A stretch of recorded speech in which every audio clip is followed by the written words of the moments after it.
મહત્વના સમાચાર સામે આવી રહ્યા છે જૂનાગઢથી, જ્યાં જૂનાગઢ પોલીસ તોડકાંડને લઈને મહત્વના સમાચાર સામે આવે છે, જેમાં તરલ ભટ્ટના રિમાન્ડની માંગ પૂર્ણ થઈ છે। એટીએસ દ્વારા કોર્ટમાં તેને રજૂ કરાયો છે। વધુ રિમાન્ડની માંગણી જૂનાગઢ કોર્ટે નામંજૂર કરી છે। તોડકાંડના માસ્ટરમાઇન્ડ તરલ ભટ્ટ હવે જેલના હવાલે છે। જૂનાગઢથી મહત્વના સમાચાર સામે આવી રહ્યા છે, જ્યાં પોલીસ તોડકાંડને લઈને મહત્વના સમાચાર સામે આવે છે, જેમાં તરલ ભટ્ટના રિમાન્ડ પૂર્ણ થઈ ગયા છે। એટીએસ દ્વારા કોર્ટમાં રજૂ કરાયો છે।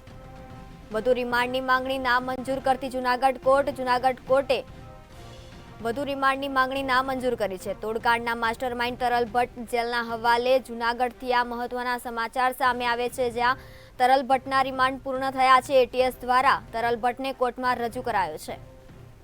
વધુ રિમાન્ડની માંગણી જૂનાગઢ કોર્ટે નામંજૂર કરી છે। તોડકાંડના માસ્ટરમાઇન્ડ તરલ ભટ્ટ જેલના હવાલે।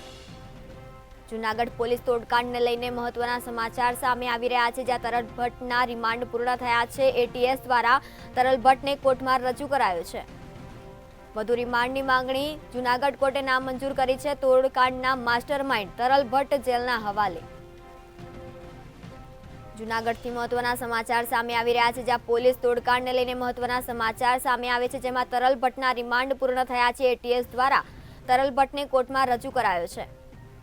વધુ રિમાન્ડની માંગણી જૂનાગઢ કોર્ટે નામંજૂર કરીને તોડકાંડના માસ્ટરમાઇન્ડ તરલ ભટ્ટને જેલ હવાલે કર્યા છે। હું જયદેવ જોશી તરલ ભટ્ટ સાહેબનો એડવોકેટ છું, અને આજે જે આપ બહુ ચર્ચિત કેસ જે છે એમાં તરલ ભટ્ટ સાહેબને એટીએસ દ્વારા રજૂ કરવામાં આવેલા હતા, જેમાં 14 દિવસની રિમાન્ડની માંગણી કરી હતી અને 4 દિવસના નામદાર એડિશનલ ડિસ્ટ્રિક્ટ એન્ડ સેશન જજ સાહેબે આપેલા હતા।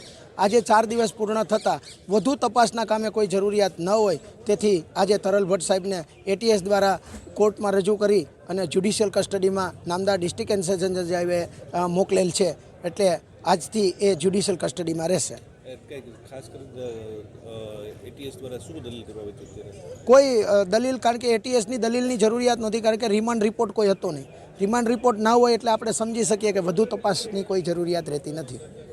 હવે આગળનું સ્ટેજ છે એ બેલ એપ્લિકેશનનું આવશે, એટલે કે બેલ એપ્લિકેશન ટૂંક સમયમાં અમે એડમિટ કરશું, અને મને વિશ્વાસ છે કે એફઆઈઆરમાં એમનો કોઈ રોલ ન હોય, એટલે કે આ ગુનામાં એમનો કોઈ રોલ ન હોય, તેથી બેલ મળવાના ચાન્સીસ ઘણા સારા છે।